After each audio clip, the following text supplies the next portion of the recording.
আসসালামু আলাইকুম। সুপ্রিয় দর্শক, মুফতি মহিবুল্লাহ মিয়াজির কথা কি আপনারা ভুলে গেছেন?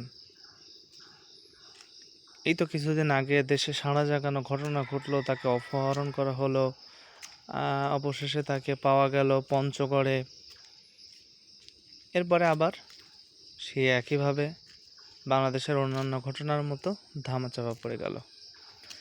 কিন্তু আজকে আপনাদের কাছে আমার প্রশ্ন, সেটা হচ্ছে একটু ঠান্ডা মাথায় ভাবুন যে তিনি বাসা থেকে বেরিয়ে বাসে করে পঞ্চগড়ে গেলেন, যেতেই পারেন।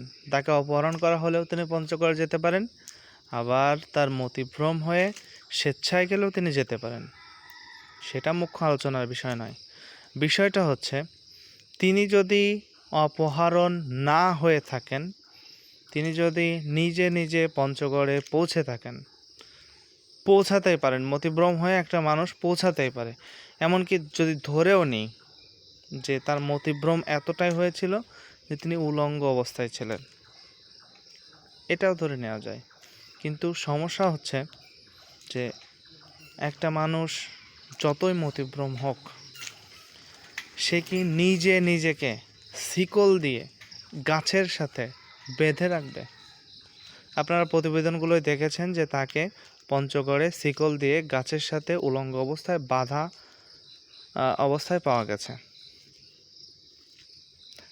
যদি তিনি নিজে নিজে যেয়ে থাকেন, তাহলে কিভাবে সম্ভব নিজে নিজেকে উলঙ্গ করে গাছের সাথে শিকল দিয়ে বেঁধে রাখবেন? তিনি এতটাই পাগল? তার কান্না, তার এক্সপ্রেশন, তার বাচনভঙ্গি তো তা বলে না যে তিনি এতটাই পাগল নিজে নিজেকে শিকল দিয়ে বেঁধে উলঙ্গ করে গাছের সাথে বেঁধে রাখবেন। আর এটা তো অপহরণ হলে সম্ভব। আর যদি অপহরণ না হয়ে থাকেন, তাহলে এই কাজ তার একার পক্ষে সম্ভব নয়। এটা অবশ্যই পরিকল্পিত, সুচিন্তিতভাবে সাজানো হয়েছে। এখন তিনি অপহরিত হয়েছিলেন কিনা সেটা অনেকাংশে পুলিশ ক্লিয়ার করেছেন।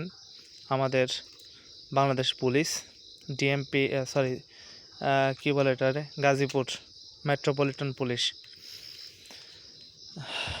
তো তবে এটাও আমার মনে হয় ক্লিয়ার করার দরকার যে এই পরিকল্পনার সাথে আসলে কারা ছিলেন। আমাদের দেশের ধর্মীয় নেতারা বেশ না জেনে, মানে একেবারে প্রমাণ ছাড়া ইসকনকে নিষিদ্ধের দাবি তুলল। আমি সরাসরি নাম বললাম। ইসকন তাদের বিতর্কিত কোনো কর্মকাণ্ড থাকলে তাদের নিষিদ্ধ করার দাবি আপনি তুলতেই পারেন। সে দাবিতে হয়তো আমিও সামিল হব আপনাদের সাথে। কিন্তু এটা কি হলো যে যেটা সত্যি না, ইসকনের বিরুদ্ধে আনা অভিযোগ আপনার এখনো সত্য প্রমাণিত হয়নি। আপনি আগে থেকে রাস্তায় নেমে মাদ্রাসার ছোট্ট ছোট্ট বাচ্চাদেরকে এর সাথে যুক্ত করলেন। ইসলাম কি আপনাকে এই অধিকার দেয়? যাই হোক, আমার মনে হয় যারা ইসকন নিষিদ্ধের দাবি তুলেছেন কোনো প্রমাণ ছাড়া, যদি প্রমাণ করতে না পারেন, আপনাদের ভুল স্বীকার করা উচিত। এবং মুফতি মহিবুল্লাহ নিয়াজি যদি অপহরণ না হয়ে থাকেন, তাহলে ঘটনা কেন সাজানো হলো? এটা কোনো মতিভ্রম নয়। শিকল দিয়ে বাঁধা অবস্থায় উলঙ্গ অবস্থায় পাওয়া এটা কারো কোনো মতিভ্রম হতে পারে না। এটা জাতির সামনে ক্লিয়ার করতে হবে যে কারা এই ঘটনা সাজিয়েছে, অথবা তিনি অপহরিত হয়েছিলেন। এই দুটো যে কোনো একটা সত্যনিষ্ঠ তদন্তের মাধ্যমে অবশ্যই প্রমাণ করতে হবে। ধন্যবাদ।